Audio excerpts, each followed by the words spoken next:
All right, we are continuing on Ches Amabez in Yevamos, 3 lines for the top.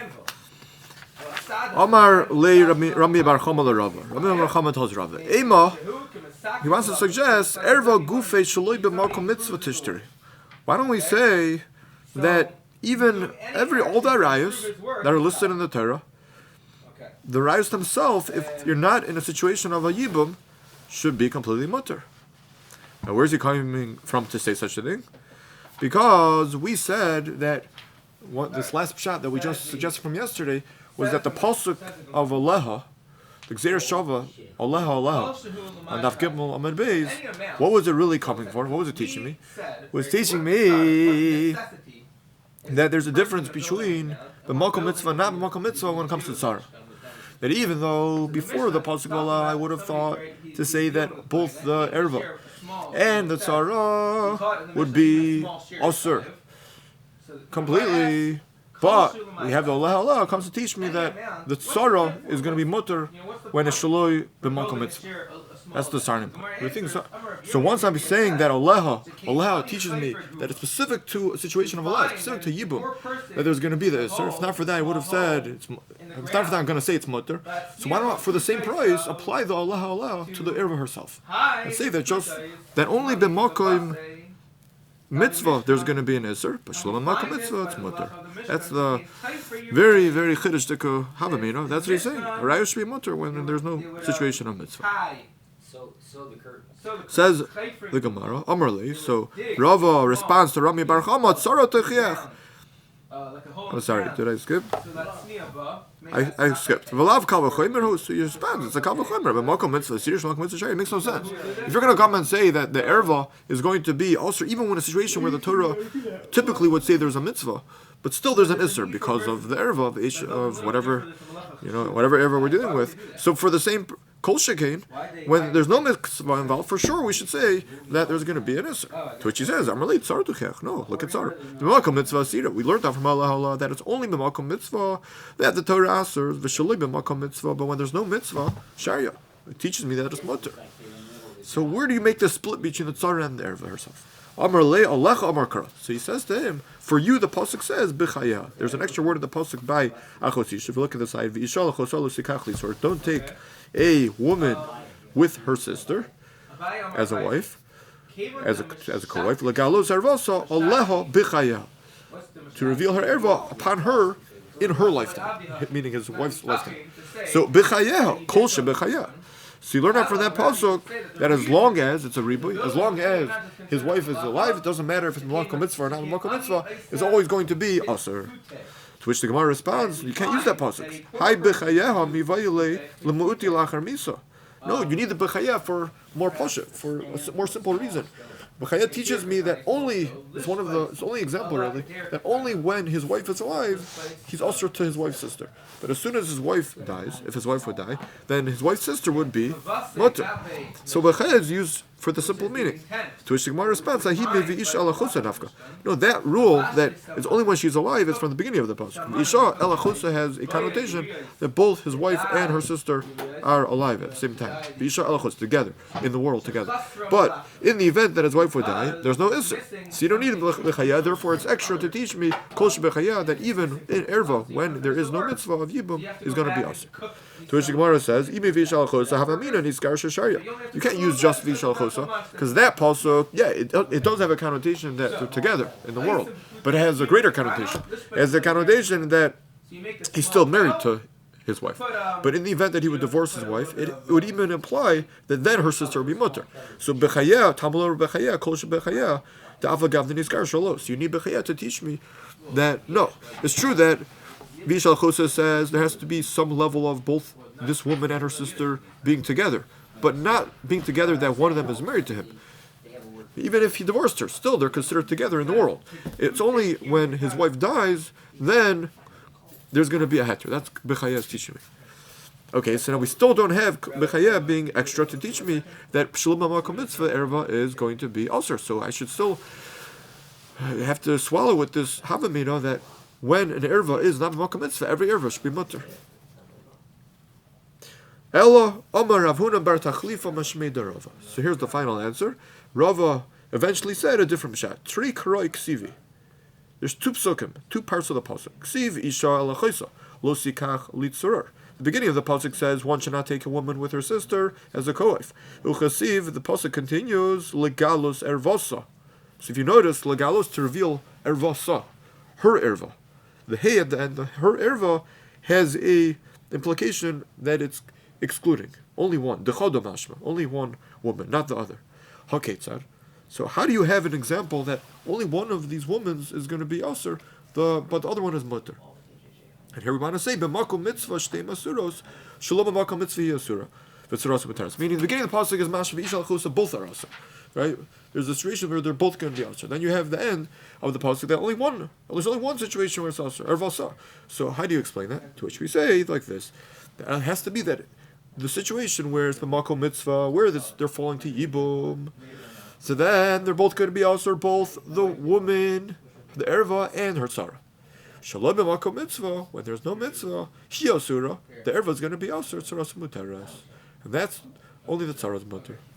Fine, so that's going to be the conclusive answer in general, that one part of the pasuk tells me a woman, the ervah, and her tzara are aser. One pasuk sounds like ervah, specifically the ervah, not the tzara. So that's where we have the answer. There has to be a difference between b'makom mitzvah when there's no mitzvah, when it's a situation of Yibum or not. To which the Gemara says, it's a very interesting question. Okay, you have a good source, but why don't we flip it? B'makom mitzvah hi asura, v'tzaras muteras. V'shelo b'makom mitzvah shtei asuras. Why don't we say it's more logical to say that when you have a choice between making more isurim or less yisurim by the mitzvah versus non-mitzvah, the mitzvah situation should be where there's less yisurim. So we should apply the pasuk that says she's also her tzara's mutter to the mitzvah situation. Why is the Mishnah on Daf Beis saying the tzara of an ervah is going to be also Yibum? We should say only shlom makom mitzvah. That's the situation where we say a woman and her tzara are going to be also. Gemara says, Im kein lo yomer Aleha. So finally we say, because if that would be true, you don't need the Aleha. The whole Gzeir Shava Aleha Daf Gimel is only needed to flip it, because if you didn't have Aleha, that's like we said, that's the most logical thing to say. You already have two parts of the pasuk. One says that she and her tzara also. One says she's also her tzara's mutter.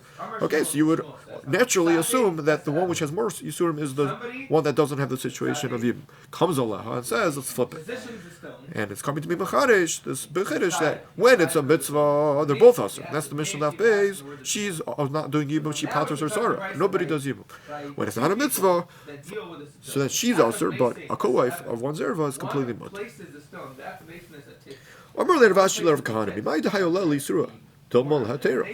Vashi of Kahana says, I know this seems to be a little repetitive in the next piece of Gemara, but he questions this point. How do you know that the word Aleha is coming to say an Isser?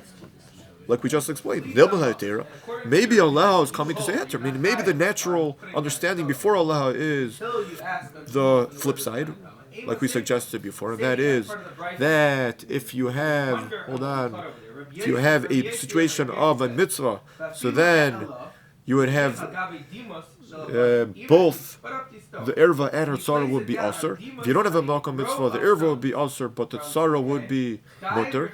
And then we flip it with Aleha, and it comes to give a heter by a situation of mitzvah. And he explains it. Says the pasuk, one is not allowed to take ervah his wife's sister. He's not allowed to take his wife's sister's co-wife. That's only where there's no mitzvah. But if it's a situation of Aleha, referencing when it's a scenario of Yibum, mitzvah, then they're actually, he wants to say they're both mutter. Maybe Aleha goes so far to say that they're both mutter. So this is really a question, it seems like it's not necessarily on the back of the previous point of the Gemara, it's really on like the whole. Now that we've already concluded where we found the source for all that, that's true. This is really going on the whole. Like, it seems like we're kind of getting to the end of this conversation a little bit. Yeah, we'll do that in a few lines. And right, so once we're getting to the end of the conversation, so it sounds like he's really asking a question on mamash the whole topic. Is that exactly. Fair to say? Yeah, that's fair. When it's not a makom mitzvah, we should say they're both completely aser. It says v'isha also called. Okay, good. But now you have Aleha that says the middle part of the building. there's going to be some type of difference between whether there's a mitzvah or not. Only b'makom Aleha, only by a mitzvah. Why don't we learn the Aleha to be a heter from Yibum? They're both mutter, not the other way around. That it's going to be Isra at the Asr, or to be matter the tzara in the case of Shalom b'makom mitzvah. Right. Yeah, that's the question. Yeah. Okay. Gemara says, well, we already said that there's the other pasuk that says legalos ervah so, which comes to say only one is also one is mutter. When does that ever apply? According to what you were trying to suggest, Allah will tell me that when it's a mitzvah, they're both going to be mutter. The beginning of the pasuk already implied Isha Achos Isha, you can't take the ervah or her tzara when it's at least not a makom mitzvah. So then there's no application of the part of the pasuk that says legalos ervah. So that's what. Two dots. That's the end of that piece of Gemara. There has to be a way to explain how one scenario both a ervah and a tzara also. One scenario the ervah is also the tzara is mutter. And then you have this Aleha that's supposed to help us figure that out. So we have to go back to the previous Gemara 5 lines ago that tells us the way you do that is to tell me that instead of saying that b'makom mitzvah you have that heter tzara, no, it's the shalom b'makom mitzvah that has the heter tzara. Makom mitzvah, they're both us. That's the finale. All right. But now, don't think we're finished. Gufa. We're going to go back on the Oraysa on Ches Meral. So to recap, so right now at the end of the Gemara, what do we have left with? So we have two Oraysas, Gimel and Beis, and Ches Meral coming to explain our Mishnah. Machlok is coming to explain our Mishnah. Why is an ervah not doing Yibum or her tzara not doing Yibum? There's a mitzvah of Yibum. So according to the Oraysa on Gimel and Beis, we've got this Gzeir Shava Aleha. That's the simple Oraysa. According to Rebbe in the Oraysa Achos Isha, we have these two words in the pasuk by Yibum. It says ulakacha lo lisha v'yima. See darshans v'lakacha the extra hay v'yima the extra hay to make the tzara and her ervah aser. That was the two different sources, and we said a few different reasons why you would need a pasuk to aser ervah. By Yibum, why don't we just say so the three answers are what? Whole v'ishtri. There's a concept of once mutter, which is going to apply. The Gemara came out only in a case where the Isra Achos Isha came off by Yibum, Nosa Meis Umeis. So there was going to be Yibum on this woman, but then the Chai, the live brother, went ahead and married this woman's sister. So Nosa Meis Umeis, the Achir Nosa Chai. So whole Ishtri, you would have thought whole Ishtri, the Achos Isha came off. So also Achos Isha is completely mutter. Allah. That's one answer. Second answer is there's a Rav Yonah, that there's a hekish. There's a hekish that you would have been makish all the Arayos to Achos Isha, because at the end of the parsha of Arayos, there's a pasuk that takes all the Arayos, says anyone who does any of the Arayos is kares, goes all together. It's a hekish. So it says Allah not. And the third answer was Rava, that actually the conclusion of Rava was you really don't need a pasuk for tzara, for ervah, or tzara. You don't need a pasuk for anything. The whole reason why you need Allah is to give the heter of tzara when there's no mitzvah. That was the final. And in Rebbe it's exactly the same. It's just in Rebbe, instead of using Allah, he's using these words. Either asher tzara to or in Rava, the last pshat, it would be that it's only specifically Makom Yibum that she's going to be also the tzara. But Shlomo Makom Yibum, if it's not V'yimo, so then it's mutter. They both will use Aleha to be mutter, yeah? Both what? Both opinions use Aleha to be matter, right? So according to Rebbe, we're not using Aleha. Oh, we're not using Aleha. That's going to be this next piece of Gemara. What do the two Oraysos do with each other's pasuk? That's going to be this mamish the next Gemara. Because the Rebbe is using V'yima. So he's learning out both of those two things to learn fine. Good. So Gufa, let's analyze back in Rebbe. Rebbe Amar V'lakav V'lakav V'yima. Let's return to Arayos. So Rebbe said this pasuk V'lakav V'lakav. He can only take her. He can't take a woman who's an ervah or a tzara. V'yima, but only in a situation of Yibum. If it's not a situation of Yibum, he could take the tzara. That was what we came up for. Midi. Tzaros ksiva hacha? Two questions. First of all, midi tzaros ksiva hacha. Where's it saying about tzaros in the pasuk? He just pulls that out of a hat. That's what the pasuk's trying to refer to. Tzaros militzer nafka. So the Gemara asks the question that this is basically your question, but with the word litzor. This is the Oraysa of Gimel Beis. We have a pasuk for tzaros. Litzor. It says litzor. The tzaros are also. Why do you need this extra pasuk of v'laka v'laka? Says the Gemara, Litzur Mafik Rabbi Lekder Shimon. So here's the first. This is exciting because it's the first time that Zika, the concept of Zika, is going to be coming alive. So what's that? Litzur, Rebbe uses Litzur for Rebbe Shimon. Now what is Rebbe Shimon? So it's a case later in the Masechta. Rashi is a long Rashi, not so long, but he brings the case. So here's the case. It's not so complicated. You have 3 brothers, and 2 of the brothers are married to, let's just say a simple case, to 2 sisters. That's great, that's fine. And they both die. So you have 2 women falling to Yibum. They both die without children. 2 women falling to Yibum. Now these 2 women are sisters. So you have 2 women who are sisters falling to this alive brother. I'll call him Levi. So we call each woman Mezukah, right? She has Zika. She's connected to Levi with this concept of the mitzvah Yibum. There's a problem here because that means that you have sisters which are, quote unquote, married to Levi. Somewhat married. They're connected to him. So each woman, you want to do Yibum to this woman, wait a minute, but you're connected to that woman. You're already somewhat, related to that woman as she's your wife, somewhat. That's Zika. The other woman is. So you can't marry because it's your sister of your wife. So therefore, what do we say? So the first opinion says do chalitza. But Shimon's opinion is litzur. This pasuk says no. Litzur takes Zika so strong. It's almost like they're so much already married that no need for chalitza either. There's no Yibum, no chalitza. It's like an ervah. Mamash an ervah. Good. That's what Rebbe's going to say. He's going to say Zika like Rav Shimon, and that's learned from litzur. Okay, so that answers up what you do with litzur. But Sarah hechaksiva, the first question still exists. Where does the same thing about Sarah that you should learn out from Velaka Velacha V'Imimah to also start the answer is he's darshaning the extra hey. Why does it say Velaka? So he learns out like this. So Laka has an implication, take her as opposed to another woman. That means there's 2 women here that are possible to take. So that sounds like there's co-wives. Whenever you have an option between 2 women, you could take either one, where either one is mutter. But if you don't have an option between the 2 women, because one of them is an ervah, to the value, so then you don't have a valacha. You can't choose on a valacha on her, so they're both also. And then what does he do with, what's this other pasuk? V'ima, b'makam Yibum and asira, tzara, shel makam Yibum sharit tzara, like the Gemara said before for Rava, and he comes to say that whole drasha only applies to makam Yibum. So what was the Havamina about what Rebbe did with these psukim? What did we originally think, and we changed now? Meaning with litzrar v'ima v'lacha.